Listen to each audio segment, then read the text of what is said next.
আশা করছি এবার আমাকে দেখতে কোনোই অসুবিধা হচ্ছে না। আজ ঈদুল আজহার দিন, ঈদুল আজহার দিনের প্রাতঃকথন, যদিও এখন বিকেলবেলাতে ভিডিওটি করছি।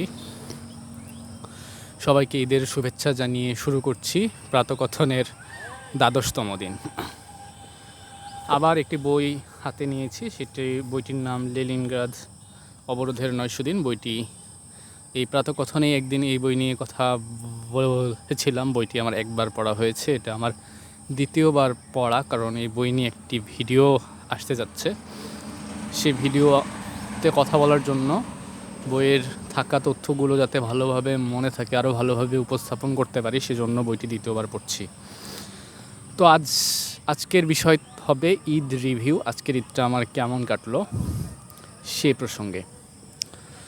তো সংক্ষেপে বলতে গেলে আজকের ঈদটি ছিল আমার জীবনের অন্যতম সেরা একটি ঈদ। তবে অত্যাশ্চর্য কোনো ঘটনা ঘটেনি, স্বাভাবিক ৮-১০টা ঈদের মতোই একই নিয়মে কাটলো। কিন্তু কিছু সূক্ষ্ম বিষয়ে পরিবর্তন এসেছে, যেগুলো আমার খুবই ভালো লাগছে।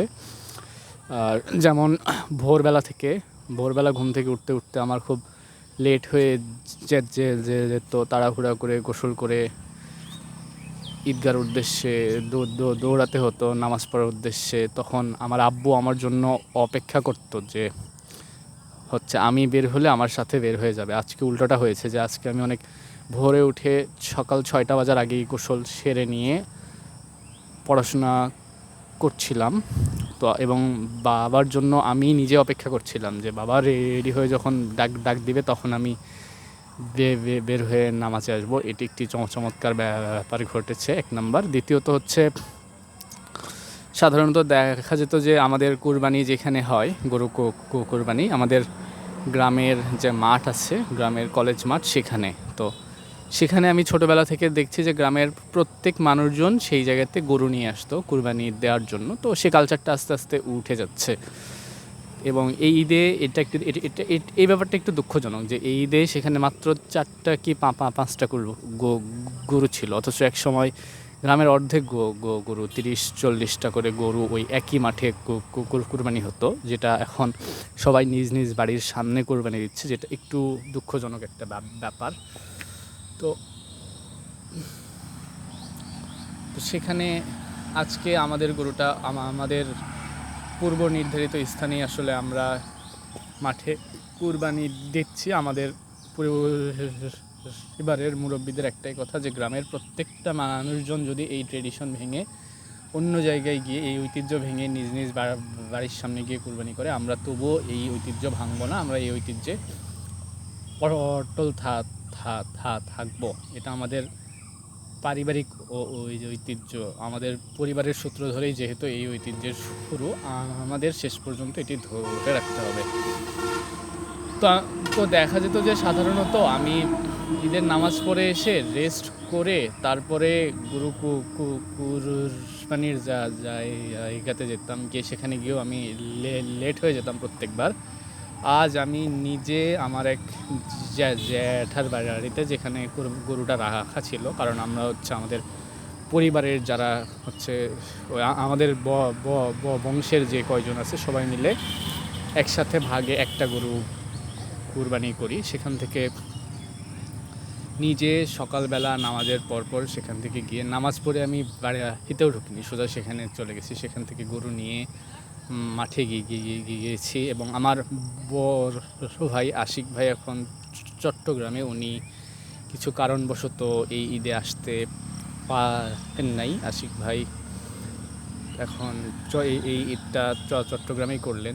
সেহেতু বড় ভাইয়ের যে সমস্ত দায়িত্ব ছিল সেই জায়গাগুলো স্বাভাবিকভাবেই আমার ঘাড়ে এসে পড়েছে। তো দেখা যাচ্ছিল যে আমি আজকে কোনো হাঁপ ছেড়ে বাঁচবার মতো সময় পাইনি।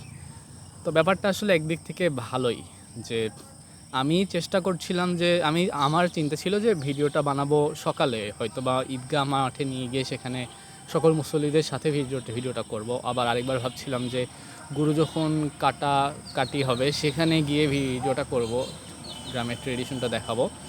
কিন্তু আশ্চর্যের বিষয় বা হচ্ছে যেটা সবচেয়ে ভালো ব্যাপার সেটা হলো যে আমি পুরো অফলাইন একটা ঈদ কাটাতে সক্ষম হয়েছি।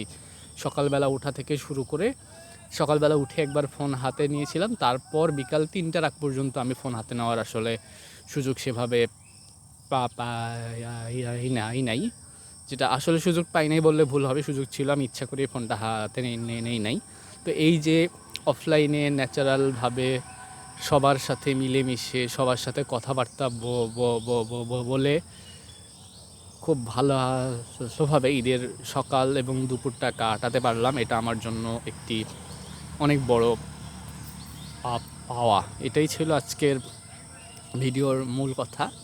এবং ঈদের দিন বিকেলে সবাই ঘুরতে যায়, সবাই ঈদের দিন বিকেলে ঘোরার মতো এনার্জি কোথায় পায় আমি জানি না। আমি দুপুরে খাওয়া শেষ করে এমন মরার মতো ঘুম দিয়ে আসলাম, আমার মা এসে ডেকে আমাকে তুলে আসরের নামাজ পড়ালেন, না হলে আমি উঠতেও পারতাম না। তারপরে মনে পড়লো যে ভিডিও বানানো বাকি আছে, তো তড়িঘড়ি করে এসে ভিডিও বানাতে বসে পড়লাম। ধন্যবাদ সবাইকে, আল্লাহ হাফেজ।